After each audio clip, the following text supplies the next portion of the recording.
Chapter 7. I stood in the still, quiet box of a room lit by the abandoned flashlight. It appeared to be running low on charge, but the steel walls reflected the dim light well. No, I thought. I strode from the room, heedless of the warnings. Let them shoot me. Their retreating figures were backlit by their mobiles, a group of dark forms in the cramped hallway. Nobody else fights, I called after them. Nobody else even tries. You're the only ones left. If even you're scared of men like Steelheart, then how can anybody ever think differently? The reckoners continued walking. Your work means something, I yelled, but it's not enough.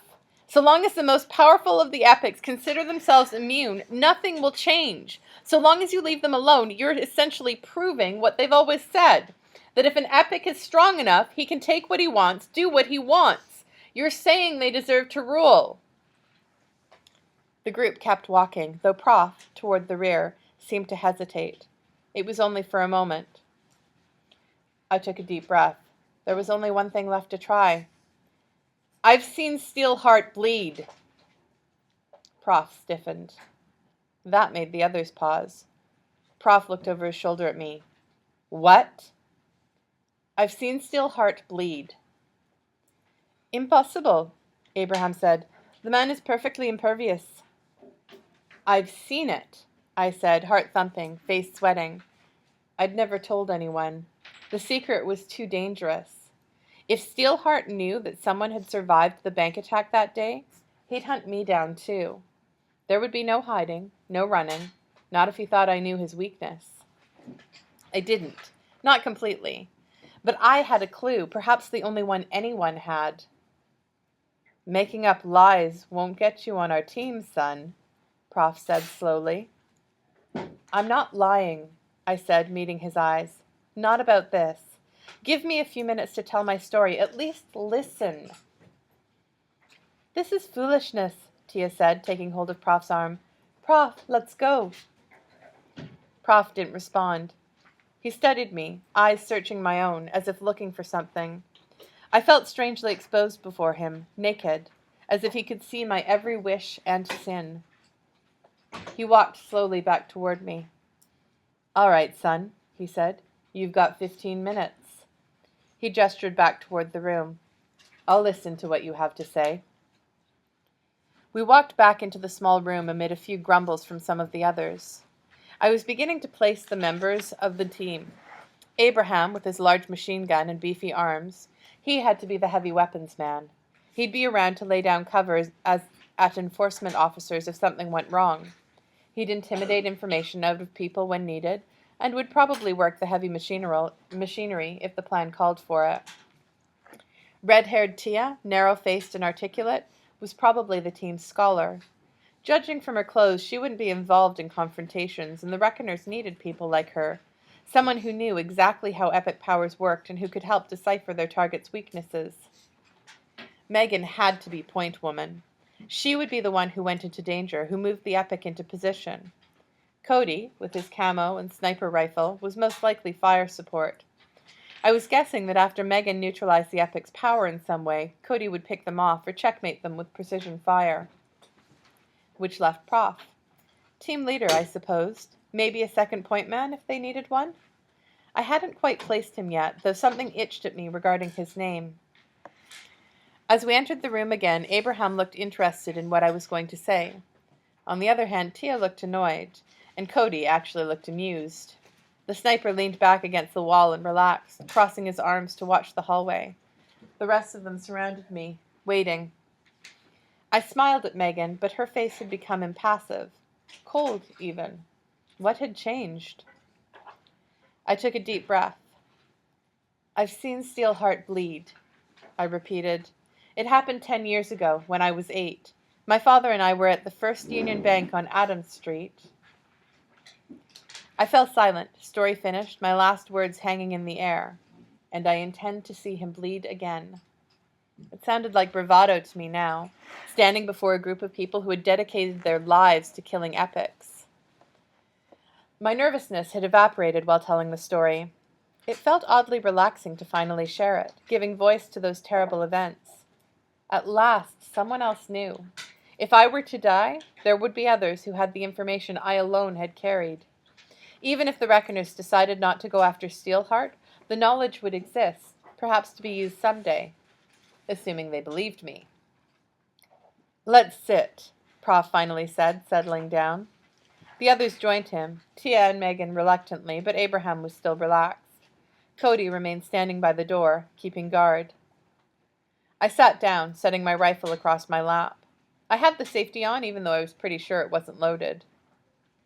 Well, Prof asked of his team. I've heard of it, Tia admitted grudgingly. Steelheart destroyed the bank on the day of annexation. The bank rented out some of the offices on the upper floor. Nothing too important, some assessors and bookkeepers who did government work. Most florists I've talked to assumed that Steelheart hit the building because of those offices. Yes, Abraham agreed. He attacked many city buildings that day. Prof nodded thoughtfully. Sir, I began. He cut me off. You've had your say, son. It's a show of respect that we're talking about this where you can hear. Don't make me regret it. Yes, sir. I have always wondered why he attacked the bank first, Abraham continued. Yeah, Cody said from the doorway. It was an odd choice. Why take out a bunch of accountants, then move on to the mayor? But this is not a good enough reason to change our plans, Abraham added, shaking his head.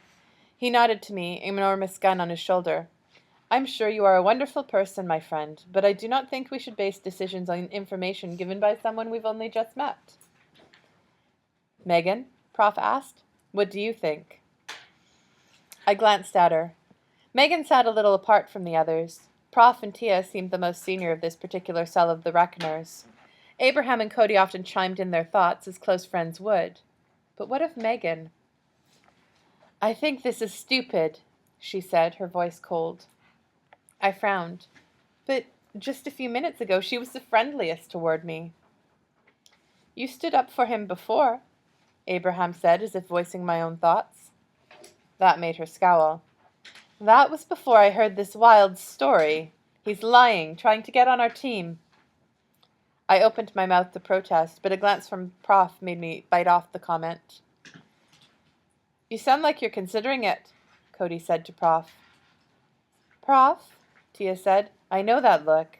Remember what happened with Duskwatch? I remember, he said. He studied me further. What? Tia asked. He knows about the rescue workers, Prof said. The rescue workers? Cody asked. Steelheart covered up that he killed the rescue workers, Prof said softly. Few know of what he did to them and to the survivors, of what happened at the First Union building. He didn't kill anyone who went to help with the other city buildings he'd destroyed. He only killed the rescue workers at the First Union. Something is different about his destruction of the bank, Prof continued. We know that he entered that one and spoke to the people inside. He didn't do that elsewhere. They say he came out of First Union enraged. Something happened inside. I've known that for a while. The other cell leaders know it as well. We assumed that whatever made him angry had to do with Death Point. Prof sat with one hand on his knee, and he tapped his finger in thought, studying me. Steelheart got his scar that day. Nobody knows how. I do, I said. Perhaps, Prof said. Perhaps, Megan said. Perhaps not. Prof, he could have heard of the murders and known of Steelheart's scar, then fabricated the rest. There'd be no way to prove it, because if he's right, then he and Steelheart are the only witnesses. Prof nodded slowly. Hitting Steelheart would be near impossible, Abraham said. Even if we could figure out his weakness, he's got guards, strong ones. Firefight, Complex, and Nightwielder, I said, nodding. I've got a plan for dealing with each of them. I think I've figured out their weaknesses. Tia frowned. You have? 10 years, I said softly. For 10 years, all I've done is plan how to get him. Prof still seemed thoughtful. Son, he said to me, what did you say your name was? David. Well, David, you guessed we were going to hit fortuity. What would you guess we'd do next? You'll leave Nukago by nightfall, I said immediately. That's always what a team does after springing a trap. Of course, there is no nightfall here, but you'll be gone in a few hours, then go to rejoin the rest of the Reckoners. And what would be the next epoch we'd been planning to hit? Prof asked. Well, I said, thinking quickly, remembering my lists and projections. None of your teams have been active in the Middle Grasslands or Caliph lately. I'd guess your next target would be either the Armsmen in Omaha or Lightning, one of the epics in Snowfall's band out in Sacramento. Cody whistled softly. Apparently I'd guessed pretty well, which was fortunate. I hadn't been too sure. I tended to be right about a quarter of the time lately, guessing where Reckoner cells would strike. Prof suddenly moved to stand. Abraham, prep hole 14. Cody, see if you can get a false trail set up that will lead to Caliph. Hole 14? Tia said. We're staying in the city? Yes, Prof said. John, Tia said, addressing Prof. His real name, probably. I can't. I'm not saying that we're going to hit Steelheart, he said, holding up a hand. He pointed at me. But if the kid has figured out what we're going to do next, someone else might have too. That means we need to change. Immediately. We'll go to ground here for a few days. He looked at me. As for Steelheart, we'll see. First, I want to hear your story again. I want to hear it a dozen times. Then I'll decide what to do next. He held out a hand to me. I took it hesitantly, letting him pull me to my feet. There was something in this man's eyes, something I didn't expect to see. A hatred of Steelheart nearly as deep as my own. It was manifest in the way that he'd said the epic's name, the way his lips turned down, the way his eyes narrowed and seemed to burn as he spoke the word. It seemed like the two of us understood each other in that moment. Prof, I thought. Professor, Ph.D. The man who'd founded the Reckoners is named Jonathan Phaedrus, Ph.D. This wasn't just the team commander, a chief of one of the Reckoners' cells. This was John Phaedrus himself, their leader and founder.